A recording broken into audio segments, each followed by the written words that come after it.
નમસ્કાર ખેડૂત મિત્રો, અત્યારે આપણે આવી પહોંચ્યા છીએ કોટલા સાંગાણી તાલુકાના માણેકવાડા ગામની અંદર આપણે મહેન્દ્રસિંહની વાડીની અંદર. તેમણે મગફળીની અંદર આપણું જે ખરાસોના ખાતર છે તેનો વપરાશ કરેલો હતો. તો આપણે મહેન્દ્રસિંહનો અભિપ્રાય જાણીએ કે આ ખાતર નાખવાથી તેને શું ફાયદો દેખાય છે મગફળીની અંદર.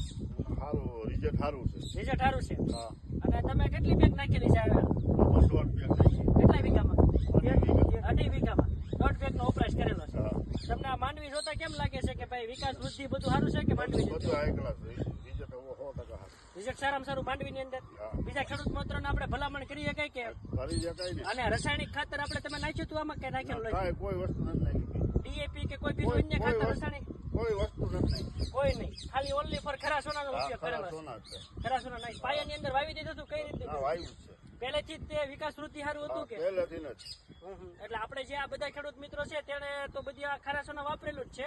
શક્તિસિંહ વાપરેલું છે, આપણે જે કાકા છે તેને પણ વાપરેલું છે, આશીષભાઈ તેમના ભાગ્યા છે તમે ડુંગળીની અંદર વાપર્યું છે.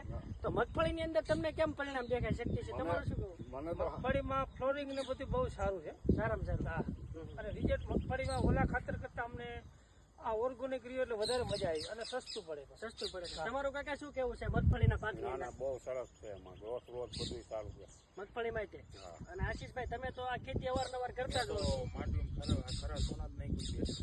બીજું કે ખાતર જ નાખ્યું. ટૂંકમાં આપણે જે રાસાયણિક ખાતર નાખવી છે, મોંઘાદાર જે ખર્ચા કરવી છે અલગથી, ટૂંકમાં એ કોઈ વસ્તુની જરૂરિયાત રહેતી નથી આ ખાતર નાખવાથી. તમારું શું કેવું છે કે એ બાબતથી? અમે બીજું ખાતર આમાં નાખ્યું જ નથી ખરા સોના સિવાય.